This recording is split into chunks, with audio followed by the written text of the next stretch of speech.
Hello, I'm Dave Karger. Thanks for joining me today on TCM for the first musical matinee of the new year.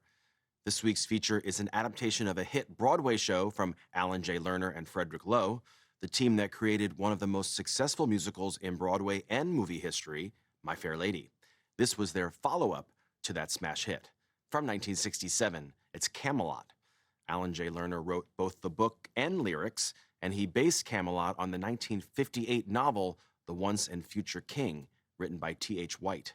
The musical dramatized the story of King Arthur and his Knights of the Round Table, focusing on the tragic love triangle between Arthur, Queen Guinevere, and the dashing Sir Lancelot.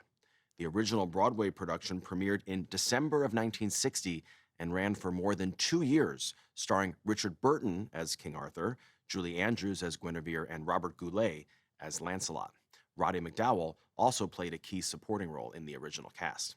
But none of the Broadway stars reprised their roles in the film. Richard Burton was offered the part, but turned it down. And Julie Andrews, who had recently broken through as a major movie star and Oscar winner with Mary Poppins and The Sound of Music, was too busy. As it turned out, director Joshua Logan didn't want to cast Andrews as Guinevere because he wasn't a big fan of her take on the character in the stage version. He felt her Queen Guinevere was too innocent, and he saw the character as more of a femme fatale. Instead, Logan chose Vanessa Redgrave after seeing her in the 1966 British comedy Morgan, which earned Redgrave her first Oscar nomination. Other actors were considered to play King Arthur, including Peter O'Toole and Marlon Brando, but they weren't interested. Richard Harris, on the other hand, desperately wanted the role, and he campaigned to get it. Logan finally agreed to let Harris make a screen test, and Harris proved that he was more than up to the task. I think you'll agree his performance is the heart of this film, and he even does his own singing. From 1967, also starring Franco Nero, this is Camelot.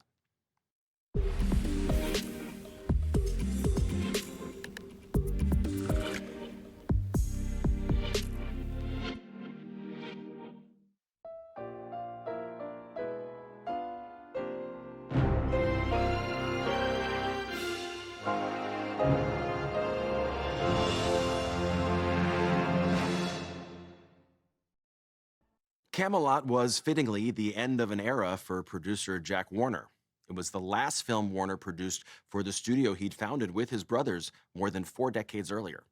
In 1964, Warner had scored one of his biggest hits, adapting Lerner and Loewe's Broadway musical My Fair Lady, and he hoped Camelot, written by the same team, would be a successful follow-up. In adapting My Fair Lady, he famously chose not to cast the star of the original Broadway show, Julie Andrews, opting instead for Audrey Hepburn to play Eliza Doolittle. This time around, Warner offered Andrews the chance to reprise her role as Guinevere, but as I mentioned before the film, she wasn't available. Instead, the part went to Vanessa Redgrave, and in a case of life imitating art, Guinevere and Lancelot fell in love off-screen as well.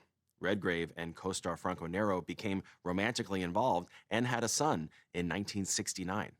After going their separate ways for several decades, they reconnected and finally married in 2006. Up next is another Warner Brothers adaptation of a classic legend, released in 1938, starring Errol Flynn and Olivia de Havilland. Next on TCM, The Adventures of Robin Hood. Then, glimpses of Old England. And later, Tom Jones. It's not unusual to love TCM today.